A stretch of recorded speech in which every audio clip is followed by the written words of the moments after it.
warahmatullahi wabarakatuh. Shalom, Om Swastiastu, Namo Buddhaya, salam sejahtera bagi kita semua.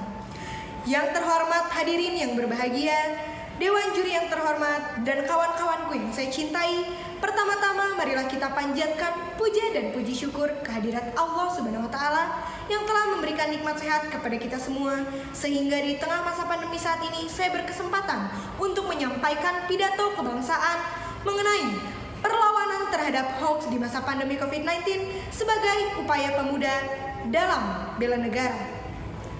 Hadirin yang berbahagia dan kawan-kawanku yang saya cintai, seperti kita ketahui bersama bahwa dampak yang disebabkan oleh COVID-19 sungguh luar biasa besar dan amat merugikan banyak negara.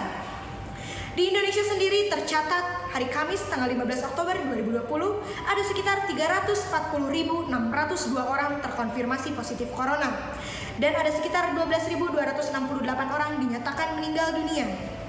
Hadirin sekalian, tentunya dampak dari COVID-19 ini berpengaruh besar terhadap pertumbuhan ekonomi, politik, pendidikan, dan masih banyak lagi. Tentu segala gejala, upaya pencegahan seperti social distancing, physical distancing, karantina mandiri, hingga PSBB atau peraturan berskala besar telah diberlakukan di Indonesia. Namun saudara-saudaraku sekalian, ada satu hal terpenting yang perlu kita ketahui bersama di samping permasalahan COVID-19 itu sendiri. Mengingat banyaknya informasi dan berita yang kita terima terkait COVID-19, tidak sedikit dari kita yang termakan oleh isu atau pemberitaan hoax terkait COVID-19.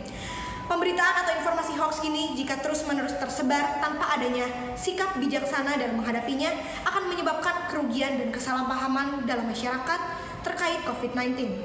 Oleh karena itu saudaraku sekalian, Dewan Juri yang terhormat, sudah sepatutnya kita sebagai smart citizen mempunyai pola pikir kritis dan ilmiah dalam mencerna suatu informasi. Saya pikir critical thinking atau berpikir kritis dan scientific thinking atau berpikir ilmiah merupakan basic on mindset dalam menelaah suatu informasi yang kita terima. Saya akan menyampaikan 3 prinsip sederhana apa yang bisa kita lakukan dalam menganalisis suatu informasi.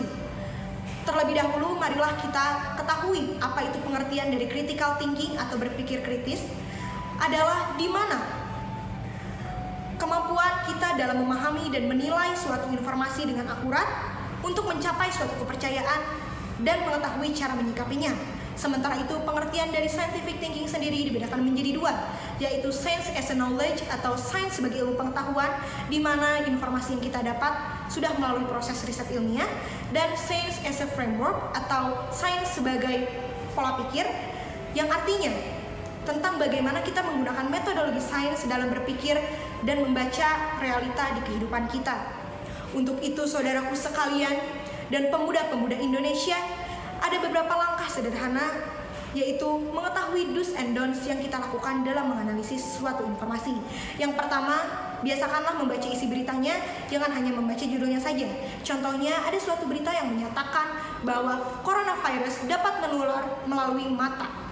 Jika kita membaca berita ini tidak keseluruhan, tentu saja kita hanya menangkap sebagian isi beritanya, di mana sebenarnya COVID-19 dapat menular dan menginfeksi tubuh kita jika tubuh kita terkena tetesan droplets. Yang dimaksud di sini bukan COVID-19 bisa menular melalui tatap menatap dengan orang yang terkonfirmasi virus corona.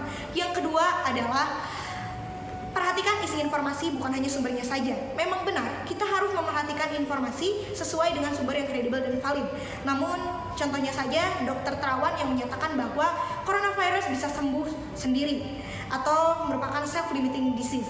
Namun, jika kita tidak memperhatikan informasi dan syarat-syarat yang berlaku, kita tentu akan menyepelekan coronavirus ini dengan beranggapan bahwa corona ini akan hilang dengan sendirinya.